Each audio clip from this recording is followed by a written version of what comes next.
Okay, welcome to our lifestyle segment, proudly brought to you by Lipton Tea, inspiration flowing from nature. Now, we're going to be discussing fashion, but in particular, men's fashion, men's wardrobes. Now, you saw, actually, today I'm actually liking the example we show. There's some very, very good-looking men, the things, what are the things that make a man attractive? They say, well, the suit a man wears or his shoes can say a lot about a man. Well, to help me, and also for the men out there to know what you should be having in your wardrobe, and what you shouldn't be having, I have with me none other than image consultant Emma Adowusu, and she joins me now. Also want to give a shout out to Fashion Trends in Tema Community 4 for my outfit today, and also my lovely shoes. And they are at Chemu Junction, so go and check them out.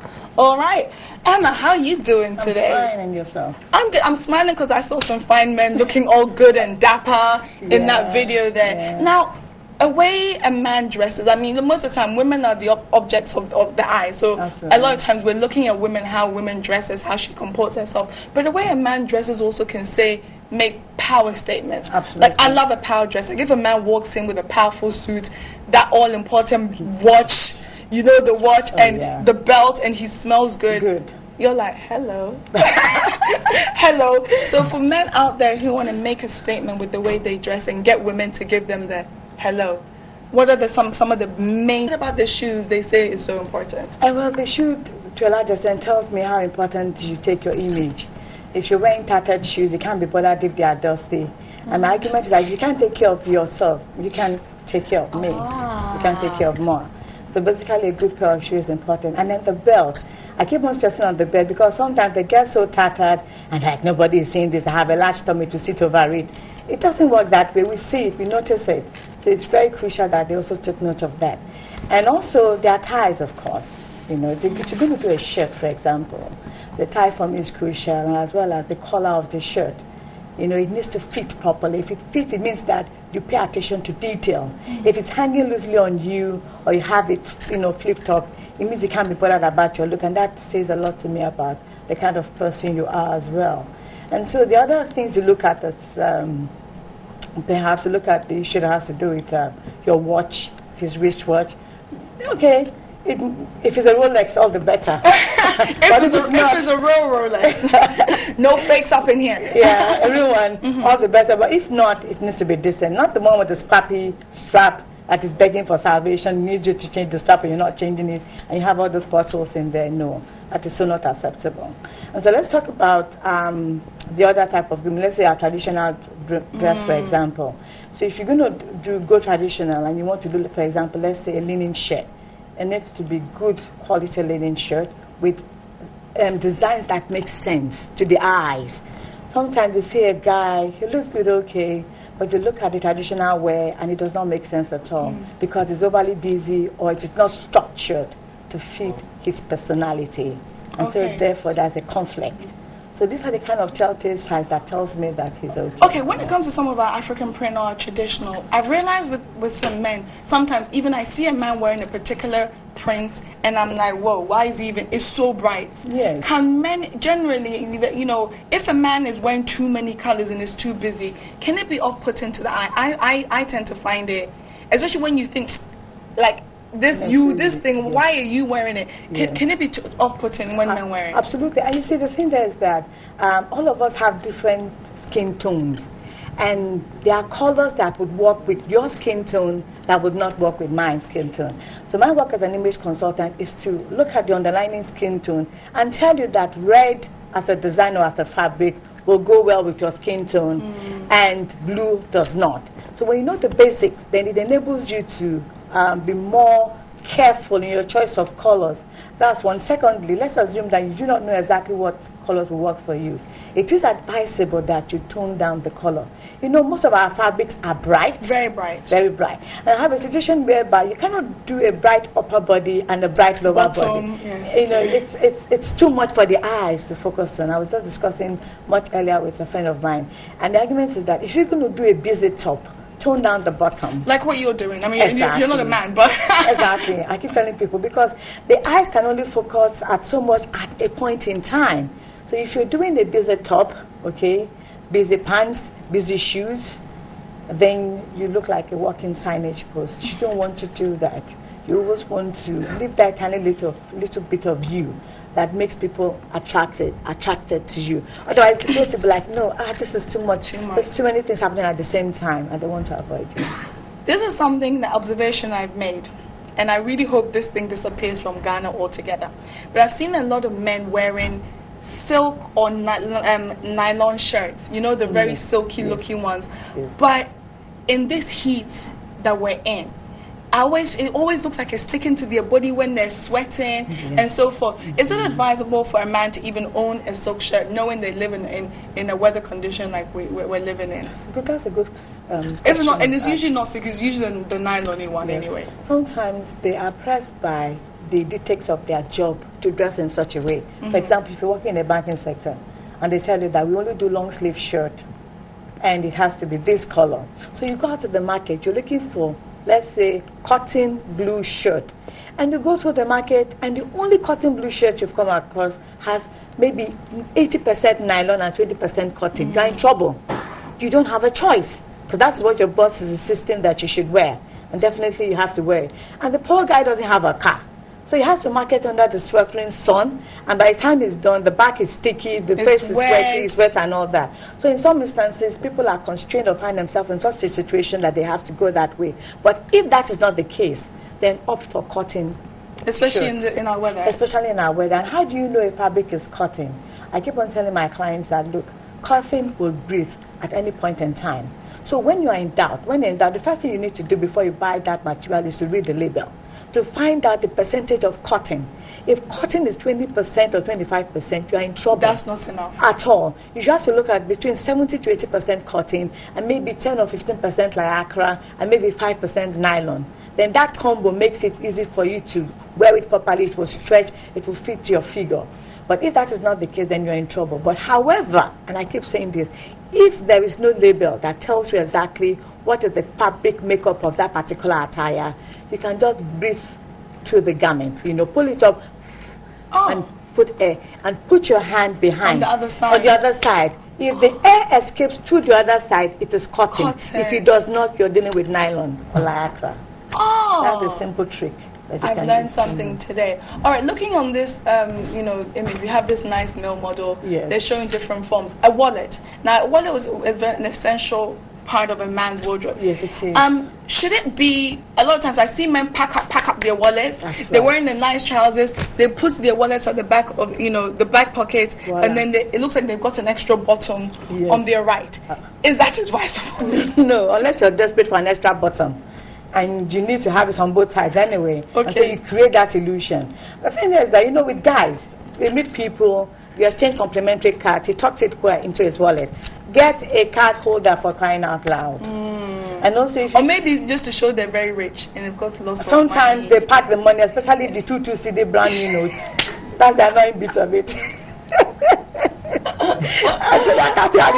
Counting. Okay, so we've got a display there of how a wallet is. Yes. See, this one probably has a lot of money, but it's flat. Yeah, it has 50 notes. If it's 2 CDs, it'll be 4. You have to impress the girls, Actually, this guy's wallet is heavy, What do you know? No, so ideally, don't pack up your wallet and stick it to your back. It's annoying. Okay. And even if you must, have a trouser that has a larger pocket hole and can fit it. Sometimes the pocket hole is so small and the fabric where the wallet sits in is very minimal. So ultimately, when you fix your wallet in there, it will bulge out. Okay. And you want to avoid that as much as possible. And sometimes they also need to decongest the wallet from time to time. Take out what you don't need. Let me ask you one of the things about when it comes to men. A lot of men may be, especially the young guys, they may not have a lot of money. They can't go and see a wonderful image consultant like yourself. They may only be able to shop at bend down boutiques or go to Cantamanto. Absolutely. So when they go to these places, what should they be looking out for? Even though they can't go and get the 3-piece suits made for them, what can they still be looking out for so they can still shop wisely, still look good, and get value for their money? Okay, good. I normally tell my clients that the size of your pocket should not limit how good you look. And I tell my people, look, you can always stand with bend down boutique today. And 5-10 Get years, amazing stuff. And then 5-10 years, you can walk into a boutique. But Bernard Boutique, it is. Do you know how many MPs go to Bernard Boutiques? I'm not saying. Oh no, but there's nothing wrong with Charlie, it. they say Charlie Selective. Well, Yes, of course. I did say they go in the middle of the night, sunshade. Rub the Or go to Cantonment early morning. Early morning. Correct. Go to the dry cleaners and say, launder the same for me. And they look good. Okay. So what I tell people is that if, for example, you want to do a suit, avoid the wool. Wool in this weather. In this weather, it will generate heat. That's one. Secondly, look for light textured suit. It's workable with this type of weather. And there are lots of them there, you'll see. You get a client who tells you, sweetheart, I have only a suit, a tie, and a pair of shoes. I'll give it to you. Irrespective of your pocket sizes, you can still look good. So avoid the woolen suits. Look out for suits that have light textured material, more of them in a cotton format. As it were, and then done that. And also, when you're buying your shirt, ensure that it is cotton. If you look cotton, you get a Katamanto, to be honest with you. Okay. The real ones. When it comes to suit jackets, yes, a lot of guys wear the wrong size suit for them. Yes. Because especially if it's bought from Ben Down, they'll just pick up if it's, but sometimes it's too long for them. Yes. When they sit down, like you showed us, it raises up. Voilà. So how does a man know that the jacket he's buying, what is a good fitted jacket for a man? A good fitted jacket should not go beyond your waist level. Okay. Because when you put on a shirt, the maximum exposure should be not more than 1 inch out of your suit. So if it's this way, we don't get to see your shirt to start with when you stand this way. And when you stand up, you look like an uncle handed it down to you or something like that because it's too I've big. seen a few people. So what I tell people is that before you buy the suit, can you please wear it? If you enter into a shop and they tell you, say, unless you're buying it, we won't let you wear it. Do not walk out. Guys, there are a lot of shops in town. You should try before you buy. It's all about customer service. Try it on before you buy. And if for look at these. Are these good fitted suits we're seeing on the Absolutely, of course they are good fit. Look at the trouser length, for example. It doesn't look as if it's sweeping the floor. And that is what they need to avoid to start with. The trouser length is perfect. It doesn't sweep the floor. It suits them. And I keep telling guys, look, there are very good people who do a lot of quality alteration works. If you buy a suit for crying out loud and it's too big, 5-10 CDs, have it altered. It is your image we're talking about here. I do suits in my boutique. If it's too big for you and you're prepared to pay what it takes, I would measure you and I'll have it altered and you come by and you pick it up. Just to your specific size? It has to fit. Otherwise, it doesn't make sense. Otherwise, it distorts your image. You can imagine an average size guy wearing a large suit. Well, that's the thing. A lot of guys who tend to have the pot bellies, when the guy has a pot belly, a lot of times if they're trying to hide it, some of them end up wearing them bigger shirts and bigger suits to try and cover it. Okay. Is that the way forward? No. How does a man who has the pot, as we call it, how do they mask it well and still look good within their suit? Very good. So what they need to do is that there are different types of suit. We have single-breasted suit. We have double-breasted suit. We have single ventilated suits. We have double ventilated suits. Unfortunately, we don't have the samples here. What we are saying is that if you have a pot belly and you're going to buy a suit, ensure that both sides of the suit have an opening. That's what we call double vent. Because of the opening, it enables you to have more material over your tummy as compared to the single vent, which is very tight fitting, and you have your tummy bulging out there. Okay, that is one. Looking at the screen, I'm looking at the gentleman on the right-hand side. Yes, okay. Without the tie. Yes. In an ideal situation, can one go into a formal event still go without a tie? So that is a business formal suit? Yes. Business formal suit. So if it's an extremely formal event, it is so not acceptable. But if it's not extremely formal, you can take off the tie. Or after you finish your meeting. After you finish your meeting, you're winding down, nothing serious to do, then you can go in that you're looking at. That's more like business casual. So what you have in the first two pictures, what we call business formal suits, because you have the tie, you have it buttoned up, and then the second picture is the business casual, no tie, but with a jacket on it, more relaxed. Does the kind of tie you wear also send out a message? Because I'm seeing the gentleman there who has a striped tie. Yes. And then the guy in the middle whose tie is one color, is all black. Yes. Does the tie make a statement? It does. If you look at the tone of his suit, you realize that it blends with the darker tone of the tie. Okay. And it marries with the shirt in there, so it completes the look. as compared to the guy who is wearing, for example, a solid black tie. He could have opted to do a red tie. That would be colorful, but it's okay. It is workable, or wine color tie. Or he could have opted to do, let's say, a striped white tie on the suit. It's still feasible. Okay, being the fact that we're in Ghana and we're very proud of our prints, and a lot of people wear prints, I know now there's a trend of wearing African print ties and so forth, and we'll put the hanky, the African print sort of hanky in the pocket. Yes. When you're doing, as a man, you're wearing a printed tie, should you go for the very bright colors, the yellow, pink? I've seen some of them are really bright. How then does the man choose, or as a woman, you choose for your man? Most women are choosing what's in the men's wardrobe, how they can dress and stand out without going overboard. Exactly. So the first thing you need to look at in choosing your tie is the pattern. The design is crucial. The more complex the design, the more colorful the design, the more, outlandish the look you will get. So if, for example, you decide that I want my husband to wear an African print, ensure that the color combo on the tie is not more than 2, maximum 3. Okay. It tones it down. If, for example, I'm doing, let's say, an African flowered tie, and you find that the colors are just, say, brown and cream, picture it in your mind with a brown suit, with your hanky. It blends. But when the colors are many, then we cannot place the individual, especially if you're an introvert and you find, for example, you're a very conservative person. The color of the tie and the pattern on the tie will affect the overall look to start with. So if you want to tone it down, reduce the number of colors on the tie and the complexity of the design.